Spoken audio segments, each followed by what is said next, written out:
हम अपना अधिकार मांगते, हम अपना अधिकार मांगते, हम अपना अधिकार लेके रहेंगे, हम अपना अधिकार लेके रहेंगे। आदिवासी एकता जिंदाबाद, आदिवासी एकता जिंदाबाद, आदिवासी एकता जिंदाबाद। आज 32% आरक्षण कटौती के विरोध में पूरे रायगढ़ जिला के, पूरे छत्तीसगढ़ के और भारत देश के इस मालिक और मालकिन आप सभी के चरणों में मेरा सादर सादर क्रांतिकारी सेवा जोहार। साथी, हम अपना अधिकार मांगते, नहीं किसी से भीख मांगते, हम अपना अधिकार मांगते, नहीं किसी से भीख मांगते, हम अपना अधिकार मांगते, नहीं किसी से भीख मांगते। अधिकार हमारे जीने के, चढ़ के लेंगे सीने पे, अधिकार हमारे जीने के, चढ़ के लेंगे सीने पे, अधिकार हमारे जीने के, चढ़ के लेंगे सीने पे। साथियों, 19 सितंबर को छत्तीसगढ़ में हम आदिवासियों की संख्या के आधार पर 32% पिछला आंदोलन, प्रदेश व्यापी आंदोलन जो हुआ था छत्तीसगढ़ में राजधानी रायपुर में, जिसको लेकर के तत्कालीन सरकार के द्वारा 32% हिस्सेदारी हमारे लिए बनाई गई थी। पर वो 32% संवैधानिक रूप से और व्यवस्थित रूप से नहीं किया गया, जिसका खामियाजा आज हमको 2022 में सुप्रीम कोर्ट के रास्ते 12% घटाकर आज 20% जो कर दिया गया है, जिसके खिलाफ में आप सब रायगढ़ जिला के कोने कोने से चलकर आए हैं अपने अधिकार को लेने के लिए। साथियों, मैं बताना चाहूंगा कि छत्तीसगढ़ की सरकार चाहती तो आज वो सुप्रीम कोर्ट जाने की बात कह रहे हैं, आदिवासी हितैषी होने की जो बात कह रहे हैं, आज वो चाहते तो अपना अच्छा अधिवक्ता, अपना महाधिवक्ता वहां लगाकर हमारे पक्ष में हमारा पैरवी करा सकते थे, हमारे पक्ष में फैसला करा सकते थे। लेकिन ऐसा ना करके आज वो कह रहे हैं कि हम सुप्रीम कोर्ट में आदिवासियों के पक्ष में बहुत अच्छी तरीके से अपना भूमिका निभाएंगे। साथियों, हम भूमिका निभाने के लिए ये भरोसे में रहने वाले लोग नहीं। छत्तीसगढ़ सरकार को हमने बहुमत की सरकार दिया है, पूर्ण बहुमत की सरकार हमने दिया। छत्तीसगढ़ सरकार की नीयत और नीति साफ होती तो आज छत्तीसगढ़ सरकार हमको अध्यादेश ला करके हमको 32% आरक्षण आज दे सकता था। साथियों, वैसे ही आज जो काम विधानसभा से, जो काम संसद भवन से होना चाहिए, उसको सुप्रीम कोर्ट के रास्ते, हाई कोर्ट के रास्ते हमारे संवैधानिक अधिकारों को हनन करने का जो साजिश है हमारे देश में, हमारे प्रदेश में सरकार के द्वारा जो की जा रही है, ये सिर्फ आरक्षण नहीं, इससे पहले भूमि अधिग्रहण का जो मामला हुआ, कृषि कानून का जो मामला था, उसको भी सुप्रीम कोर्ट के रास्ते कानून को बदलने की कोशिश इस देश की सरकार के द्वारा किया जाता रहा है। लेकिन इतिहास गवाह है साथियों, जब जब भी हमारे साथ अन्याय अत्याचार हुआ है, तब तब यहाँ के लोगों ने अपने अधिकारों के लिए सड़कों पर आंदोलन करके अपने अधिकार को पाया है। चाहे वो किसान हो, चाहे वो छत्तीसगढ़ में आर्थिक नाकेबंदी हम कर रहे हैं। साथियों, मैं बताना चाहूंगा कि हमारे पड़ोस के राज्य झारखंड में आज 50% से बढ़कर 77% आरक्षण, वहां की हेमंत सोरेन सरकार 28% आरक्षण वहां के आदिवासियों को संख्या के आधार पर, 27% आरक्षण वहां के ओबीसी लोग को और 12% आरक्षण वहां के एससी लोगों को। बाकी जो डब्ल्यूएस जो बनता है 10%, जो सुप्रीम कोर्ट ने भी जो फैसला लाया है, ईडब्ल्यूएस सवर्णों के लिए आरक्षण 77% बढ़ा दिया गया। वहां संख्या के आधार पर सबको हिस्सेदारी दे दी गई है। तो क्या छत्तीसगढ़ में ऐसा नहीं हो सकता कि सरकार हमको संख्या के आधार पर, चाहे वो 50% की सीमा को लांघना ही क्यों न पड़े, तेलंगाना में चले जाइए, आंध्र प्रदेश में चले जाइए, कहीं 67% तो कहीं 66% आरक्षण, 50% से बढ़कर वहां पे संख्या के आधार पर लोगों को वहां उनकी हिस्सेदारी मिल रही है। साथियों, आरक्षण हमारी हिस्सेदारी का मामला है, ये कोई खैरात नहीं है, ये कोई भीख नहीं है। संविधान निर्माताओं ने आरक्षण को प्रतिनिधित्व कहा। आरक्षण प्रतिनिधित्व है। प्रतिनिधित्व किस बात के लिए? प्रतिनिधित्व हमारे शिक्षा के लिए, प्रतिनिधित्व पढ़ने लिखने के लिए, प्रतिनिधित्व जनप्रतिनिधि बनने के लिए। इन 3 चीजों के लिए देश के संविधान में आरक्षण नाम की जो व्यवस्था, जिसकी जितनी संख्या होगी उसकी उतनी भागीदारी होगी, इस व्यवस्था को बनाई गई है।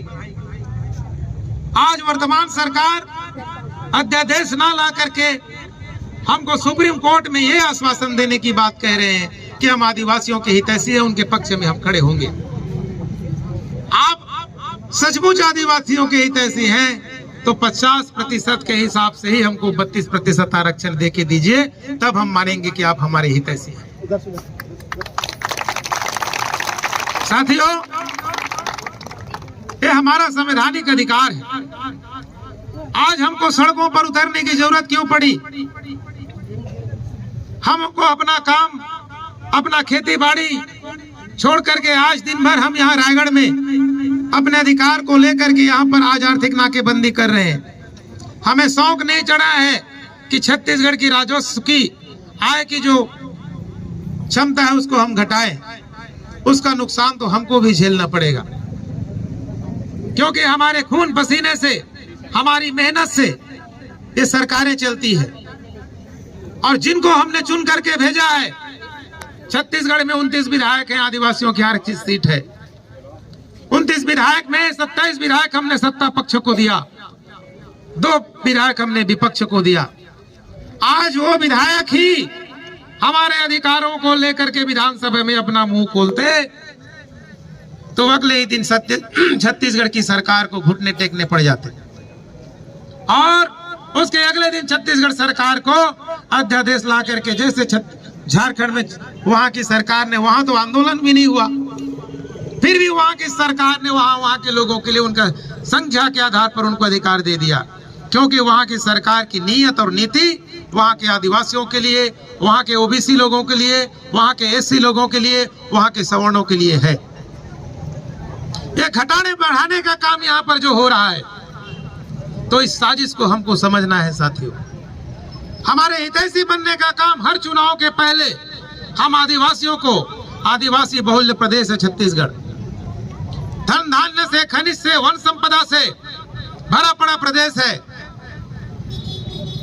और आज बड़ी खुशी की बात है कि मावा नाटे मावा राज का नारा देने वाले धरती आबा, जिसको झारखंड के लोग भगवान भी कहते हैं, बिरसा मुंडा जी का जयंती है।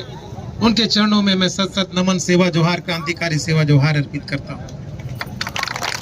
और आज उनके जन्म जयंती के दिन पर जिन्होंने जल जंगल जमीन का आंदोलन चलाया, साथियों, हम आदिवासियों की जो पहचान है वो यहाँ के जल जंगल जमीन से है, यहाँ की मिट्टी से है, यहाँ की संस्कृति से है, और तब जाकर के हम आदिवासी कहलाते हैं। यहाँ की जल जंगल जमीन, यहाँ की मिट्टी, यहाँ की खनिज, यहाँ के जल, यहाँ के पानी, यहाँ के जंगल, इसके मालिक हैं हम। और इसीलिए मैंने आपको संबोधन में ही यहाँ के मालिक और मालकिन कह दिया। तो साथियों, मालिक को मालिक के जैसा होना चाहिए, मालिक को मालिक के जैसा व्यवहार करना चाहिए, और मालिक को मालिक के जैसा आदेश भी करना चाहिए। तो आज इस विरोध प्रदर्शन में, आर्थिक नाकेबंदी में छत्तीसगढ़ की सरकार को आप आदेश करना चाहते हैं कि नहीं करना चाहते? हाथ खड़े करके बोलिए, आदेश करना चाहते हैं कि नहीं करना चाहते? क्या आदेश करेंगे? क्या आदेश करेंगे कि छत्तीसगढ़ की सरकार संख्या के आधार पर जो हमारी 32% है, जिसको हाई कोर्ट के द्वारा 12% घटा दिया गया है, उसको तत्काल हम सामूहिक रूप से यहाँ से आदेश करते हैं। हमने अपना सेवक भेजा है, सरकार नहीं, सरकार तो हम है, मालिक हम हैं, सरकार हम है, हमारे टैक्स के पैसे से सरकारें चलती है। कोई सरकार अपने घर से 1 रुपया किलो चाउर नहीं देता। भूपेश बघेल के घर में कि रमन सिंह के घर में इतना जमीन नहीं कि हमको 1 रुपया किलो में चाउर दे। वो कहीं ना कहीं हमारा ही चाउर है। हमारे टैक्स के पैसे से सरकारें चलती है। सरकार हम है। 5 साल के लिए हमने उनको अपना सेवक बना के भेजा है। आज हम इस भीमरापुर चौक में सब आदिवासी आदेश करते हैं, आपकी अनुमति है ना? हम आदेश करते हैं कि छत्तीसगढ़ की सरकार सुन ले कि तत्काल हमको जो 20% आरक्षण घटा के 32% को 20% जो कर दिया गया है, उसे अध्यादेश के माध्यम से आप हमको हमारा 32% आरक्षण दें, अन्यथा यही आदिवासी 2023 में आपको सबक सिखाने के लिए यहीं पर फिर खड़े रहेंगे। अधिकार हमारे जीने के, अधिकार हमारे जीने के, जिसकी जितनी संख्या भारी, जिसकी जितनी संख्या भारी। हमारी संख्या 32% है, हमारी हिस्सेदारी 32% होनी चाहिए और 32% यथावत रहे। हम नहीं चाहते कि पिछड़ा वर्गों की 27% भी आप घटाओ, कि एससी लोगों की 16% घटाओ, कि ओबीसी सवर्ण लोगों की ईडब्ल्यूएस के माध्यम से मिला है उनको घटाओ। हम कहते हैं जिसकी जितनी संख्या है, सवर्ण लोगों को तो उनका तो सामाजिक आर्थिक सर्वे भी नहीं हुआ, फिर भी 10% दे दिया गया। गलत है कि नहीं है? पहले सर्वे होना चाहिए कि नहीं होना चाहिए? बिना सर्वे के उनको 10% दे दिया गया, फिर भी हम विरोध कर रहे हैं क्या? होना चाहिए कि नहीं होना चाहिए? तो छत्तीसगढ़ की सरकार सुन ले, हमारी 32% आरक्षण अध्यादेश के माध्यम से हमको वापस दे दे, तब ठीक, नहीं तो फिर छत्तीसगढ़ की 32% यही आदिवासियों की संख्या आपको सत्ता से फिर बाहर करेगी। आप सभी ने मेरी बातें बड़ी ध्यान से सुनी। इन सब के लिए आप सभी के चरणों में, आप इस देश के मालिक और मालकिन, छत्तीसगढ़ के मालिक और मालकिन, रायगढ़ जिला के मालिक और मालकिन, आप सभी के चरणों में पुनः पुनः क्रांतिकारी सेवा जोहार।